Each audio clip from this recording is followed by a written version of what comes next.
અલંગ ખાતે ગૌચર સરકારી પડતર જમીનના ગેરકાયદે દબાણ હટાવવા આજથી ડિમોલિશન 4 દાયકાથી વિશ્વનો સૌથી મોટો જહાજ ભાંગવાનો ઉદ્યોગ ધમધમી રહ્યો છે તે મહુવા ડિવિઝનનો પોલીસ સ્ટાફ બંદોબસ્ત માટે મંગાવાયો। સવારે 9 વાગ્યાથી 10 જેસીબી દ્વારા દબાણ હટાવ ઝુંબેશ શરૂ થશે।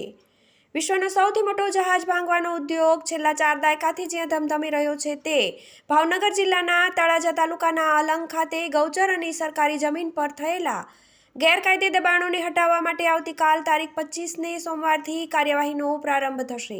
તળાજાના ડેપ્યુટી કલેક્ટર મકવાણાના જણાવ્યા અનુસાર ગેરકાયદે દબાણો હટાવવા માટે તારીખ 25ને સોમવારે સવારે 9 વાગે કામગીરીનો પ્રારંભ થશે।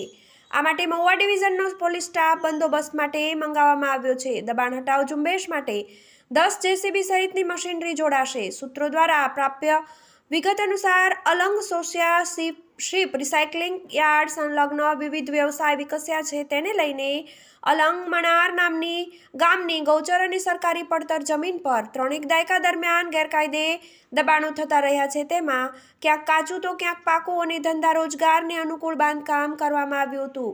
ગૌચર જમીન પર આશરે 100થી વધુ પાકા મકાનો બની ગયાનું બહાર આવ્યું છે। જે ગૌચરની જમીન પર અને સરકારી પડતરમાં ગેરકાયદે દબાણ થયા છે તે તમામને ખાલી કરવા અગાઉ નોટિસો ઇસ્યુ કરવામાં આવી હતી। આ ઉપરાંત વીજ જોડાણ કાપી નાખવામાં આવ્યા હતા, જેને લઈને દબાણકર્તાઓ દ્વારા સ્થાનિકથી લઈને ઉચ્ચ સ્તરે રજૂઆત કરી હતી, પરંતુ કેન્દ્રની સૂચના અંતર્ગત કાર્યવાહી કરવામાં આવી રહી હોવાની ચર્ચા ચાલી રહી છે। કેટલાક લોકોએ તો ગૌચરની જમીન હોવા છતાં બહારથી આવતા લોકોને વેચી દીધી હોવાની અને લાખો રૂપિયાનું ઉઘરાણું કર્યાનું પણ ચર્ચાઈ રહ્યું છે। આ બાબતે તંત્ર દ્વારા ઊંડી તપાસ થાય તો સત્ય બહાર આવે। દરમિયાનમાં કેટલાક દબાણકારોએ તેમનો માલ સામાન સ્વૈચ્છિક રીતે હટાવી લીધો હોવાનું જાણવા મળ્યું છે, પરંતુ જેમના ગેરકાયદે દબાણ યથાવત છે તેમને હટાવવા માટે તારીખ 25થી ઝુંબેશ શરૂ થશે અને કરોડો રૂપિયાની કિંમતની જમીન ખુલ્લી થશે। TV18 news Talaja.